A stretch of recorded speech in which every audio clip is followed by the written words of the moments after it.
Hola, somos Purpose Latam y te damos la bienvenida a esta guía que hemos preparado como una herramienta para ayudar a emprendedores a encontrar capital alineado con su propósito.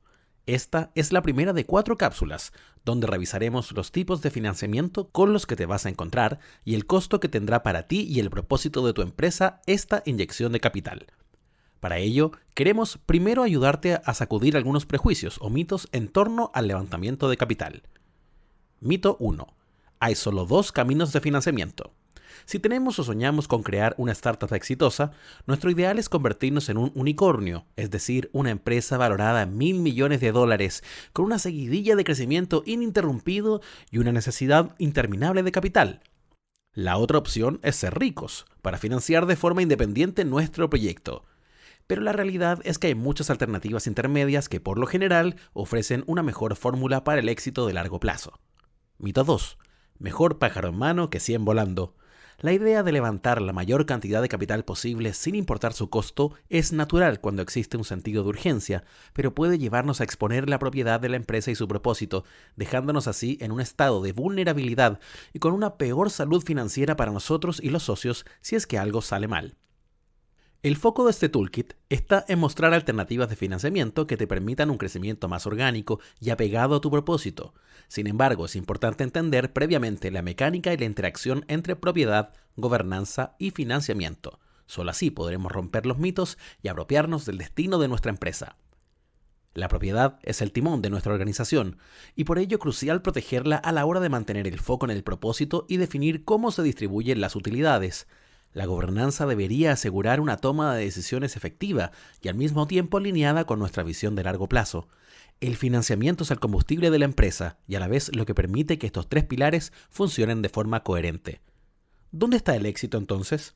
En crecer sin abandonar el propósito, que mi empresa se mantenga fiel a su visión y no al servicio de los financistas como únicos stakeholders. La forma de capital que acojamos define la posibilidad de tener las riendas de nuestro negocio. Nos enfocamos en el financiamiento porque es la puerta que nos permitirá proyectarnos con la mayor autonomía posible. ¿Cómo definirías tú el éxito para tu empresa? ¿Qué piensan tus socios? ¿Están alineados contigo en sus expectativas y proyecciones? Tal como hay distintos tipos de empresas, existen distintos tipos de financiamiento. Estos se pueden resumir principalmente en 3 categorías: recursos no reembolsables, deuda y acciones. En la categoría de recursos no reembolsables se encuentran becas, fondos gubernamentales o de organizaciones privadas y las donaciones en todas sus formas. La deuda está asociada a bancos, fondos con una tasa de interés o también puede ser una deuda con personas cercanas, una campaña de crowdlending u otras instituciones financieras. Por último, las acciones se pueden emitir en fondos de capital de riesgo, más conocido como venture capital, inversionistas ángeles, fondos de capital privado, family offices, crowdfunding o en el mercado de acciones. Algunos tipos de financiamiento diluyen la propiedad y otros no. Los recursos no reembolsables como la filantropía o los fondos públicos del gobierno no diluyen la propiedad. Lo mismo ocurre con la deuda. En cambio, las acciones, en todas sus expresiones, sí pedirán un porcentaje de la propiedad a cambio del capital. A esto le llamamos equity. También existe la convertibilidad, herramienta conocida por permitirnos transformar la deuda en acciones o en un fondo no reembolsable y viceversa. Si revisamos el ciclo de una startup, por lo general se podrá acceder a los 3 tipos de financiamiento en todo momento. Sin embargo, las condiciones asociadas a cada uno cambiarán. Esto sucede porque los hitos alcanzados por el negocio cambian y por lo tanto también el riesgo y el contexto.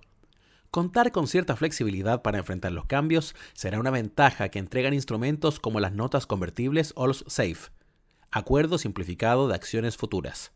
Ahora, ¿qué es el costo de capital?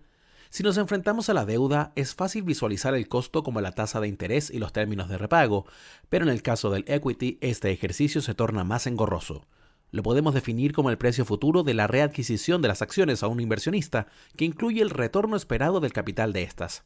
Es importante saber a la hora de entregar una parte de nuestra empresa cuánto nos costará recuperarla y si es posible. ¿Cómo se calcula el retorno esperado? Este retorno se puede acordar de varias formas. Flotante, es decir, en base a la valoración de mercado de la empresa. El método utilizado por el Venture Capital se basa en cuánto estima el inversionista que valdrá su acción al enfrentar lo que llamamos exit o salida, es decir, el precio de la venta a otro inversionista o cotización de mi empresa en la bolsa. Si tu empresa es exitosa en este camino, como fundador perderás el timón de ella. Por otro lado está el retorno variable, basado en una métrica de desempeño, como por ejemplo un porcentaje del ingreso con un tope. Muchas de las estructuras de financiamiento alternativo se basan en este tipo de capital, que es variable pero no flotante. Finalmente, nos encontramos con el retorno fijo. Este funciona como la deuda, con una tarifa o tasa fija. ¿Por qué importa el costo del capital? En el gráfico se puede ver en rojo cómo la propiedad del fundador va disminuyendo a lo largo del proceso de levantamiento de capital. Aquí comienza con el 100% y al final del proceso en amarillo es el inversionista quien posee la mayor parte del valor económico y por lo tanto el control.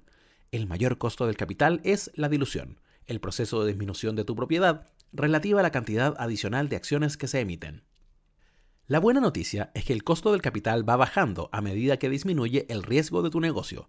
Es importante recordar que nuestro foco es hacer una empresa rentable y para eso debemos salir lo más rápido de este valle de la muerte, alcanzando un punto de equilibrio para acceder así a fuentes de financiamiento cada vez más baratas. Esto nos permitirá transitar las primeras etapas de financiamiento sin tener que diluir nuestra propiedad ni perder control. Así llegaremos con mejor pie a las fases posteriores, donde el capital es menos costoso. Este gráfico muestra en un extremo el venture capital con un alto retorno a un alto riesgo, mientras que en el otro extremo vemos la deuda a bajo costo y bajo riesgo. Al medio se pueden encontrar muchas otras fuentes, y es ahí cuando el costo del capital es más accesible. No todas las herramientas de financiamiento calzan para todos, pero se pueden alternar o combinar entre sí.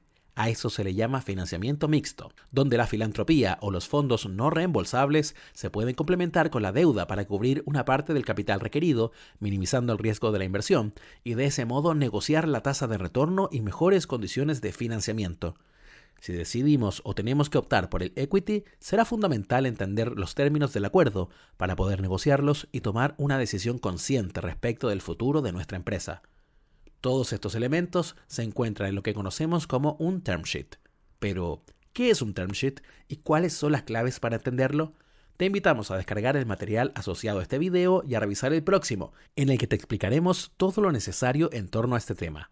Preguntas, reflexiones, alcances, no dudes en contactarnos. hola@purpose.ag y en LinkedIn búscanos como Purpose Latam.